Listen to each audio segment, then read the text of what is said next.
ಲೇಖಕರಾದ ಶ್ರೀಹರ್ ಭಟ್ ಬೆಲ್ತಾಜಿ ಅವರು ಶ್ರೀ ಮದ್ಭಗವದ್ಗೀತೆ ಎಂಬ ಪುಸ್ತಕವನ್ನು ತುಳು ಭಾಷೆಯಲ್ಲಿ ರಚಿಸಿದ್ದು, ಇದರ ಉದ್ಘಾಟನಾ ಕಾರ್ಯಕ್ರಮ ನಡೆಯಿತು. ಮಂಗಳೂರಿನ ಪ್ರೆಸ್ ಕ್ಲಬ್ನಲ್ಲಿ ಶ್ರೀ ಮದ್ಭಗವದ್ಗೀತೆ ಎಂಬ ಪುಸ್ತಕದ ಬಿಡುಗಡೆ ಸಮಾರಂಭ ನಡೆಯಿತು. ಈ ಸಂದರ್ಭ ಹರಿಕೃಷ್ಣ ಪುನರೂರು ಅವರು ಮಾತನಾಡಿ, ಲೇಖಕರಾದ ಶ್ರೀಹರಿ ಭಟ್ ಬೆಲ್ತಾಜಿ ಅವರು ತುಳು ಭಾಷೆಯಲ್ಲಿ ಬರೆದಿರುವ ಶ್ರೀ ಮದ್ಭಗವದ್ಗೀತೆ ಪುಸ್ತಕಕ್ಕೆ ಶುಭ ಹಾರೈಸಿದರು.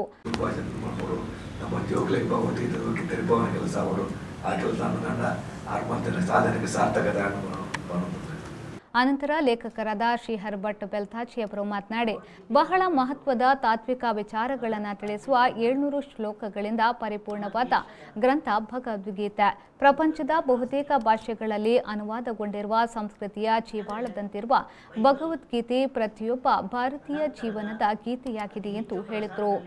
ಭಗವದ್ಗೀತೆ ಎನ್ನುವಂಥದ್ದು ಬಹಳ ಪ್ರಾಚೀನವಾದ ನಮ್ಮ ದೇಶದ ಒಂದು ದೊಡ್ಡ ಆಸ್ತಿ ಅಂತ ಹೇಳೋದು. ಯಾಕಂದರೆ ಬೈಬಲ್ ನಂತರದ ಅತಿ ಹೆಚ್ಚು ಪ್ರಸಾರದಲ್ಲಿರುವಂತಹ ಒಂದು ಮಹಾನ್ ಗ್ರಂಥ. ಎಲ್ಲರಿಗೂ ನಮ್ಮ ಭಾರತೀಯರಿಗೆ ಬಹಳ ಆದರಣೀಯವಾದ ಒಂದು ಗ್ರಂಥ ಅದು ಪುಸ್ತಕ.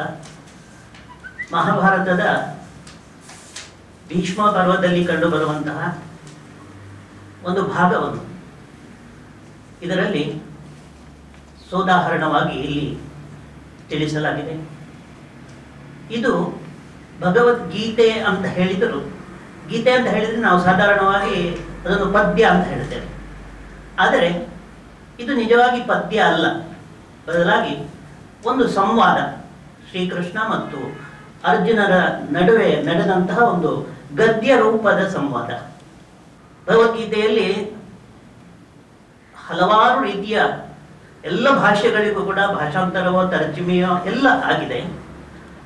ಆದರೆ ಅದನ್ನೊಂದು ಮೂಲ ಶ್ಲೋಕಗಳನ್ನು ಇಟ್ಟುಕೊಂಡು ಅದರ ಒಂದು ಭಾವಾನುವಾದ ಮಾಡಿರುವಂಥದ್ದು ಬಹುಶಃ ನಾನು ಕಾಣಲಿಲ್ಲ. ಆದರೆ ಈ ಒಂದು ದೊಡ್ಡ ಪ್ರಯತ್ನ ನಾನು ಮಾಡಿದ್ದೇನೆ. ಇದಕ್ಕೆ ಬಹುಶಃ ಈ ಹಿರಿಯರ ಒಂದು ಆಶೀರ್ವಾದ, ಹಾಗೆಯೇ ದೇವರ ದಯೆ ಇದಕ್ಕೆಲ್ಲ ಕಾರಣ ಅಂತ ನಾನು ಭಾವಿಸ್ತೇನೆ.